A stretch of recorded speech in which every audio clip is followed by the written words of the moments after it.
السلام عليكم ورحمة الله وبركاته. اهلا بيكم في مطبخ ست الكل. هنعمل مع بعض النهاردة طاجن التورلي بطريقة حلوة جدا. التورلي طبعا من الاكلات المحبوبة عند ناس كتير. تعالوا نشوف طريقتنا. معانا هنا عصير طماطم ومصفينها كويس طبعا، معلقة سكر، معلقتين صلصة طماطم، نص معلقة صغيرة هريسة، ومكعب مرقة. هنقلبهم كويس جدا. تعالوا معانا هنا خضار مشكل، طبعا الكمية اللي تناسبك على قد ما هتعمليه. يمكن نص كيلو بطاطس، نص كيلو جزر، نص كيلو كوسة، على قد الكمية اللي هتعمليها. هنا معانا كوسة وبطاطس وجزر وفاصوليا خضرة وبسلة.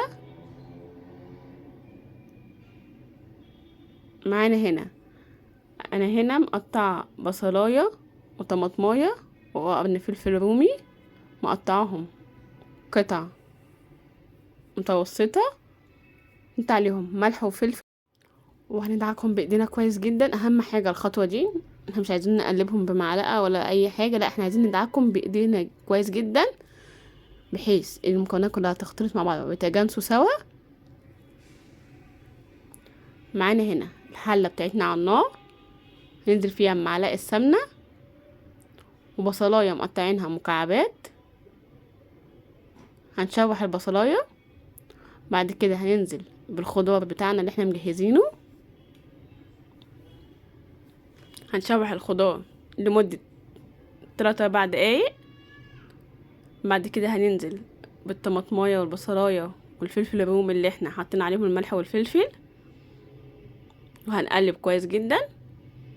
نحط بقى البهارات بتاعتنا، ملح وفلفل اسود وربع معلقه صغيره 11 بهار. ال11 بهار دول بنجيبهم من عند العطار، اي عطار هتلاقيهم موجودين عنده. ربع معلقه صغيره دي التوابل بتاعتنا بس، ملح وفلفل وربع معلقه صغيره 11 بهار.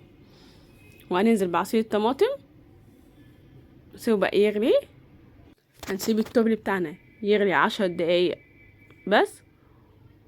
بعد كده هنكون مجهزين لحمه مسلوقه. اللحمه دي مسلوقه نص سوا عشان هتستوي يكمل سوا مع الطاجن بتاعنا.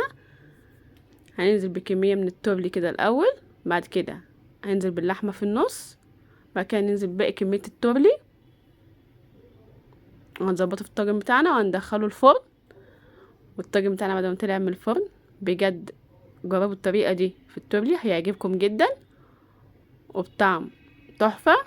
اهم حاجه في طاجن التولي عايزينه يطلع كده ناشف ومتشرب صلصه الطماطم كلها عشان ناخد الطعم الجميل بتاعه. شايفين الخضار مستوي بسم الله ما شاء الله، واللحمه دايبه. ولو اول مره تشوفوني يا ريت متنسوش تعملوا لايك وشير وسبسكرايب وفعلوا الجرس عشان يوصل لكم كل جديد.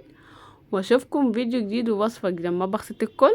والسلام عليكم ورحمه الله وبركاته.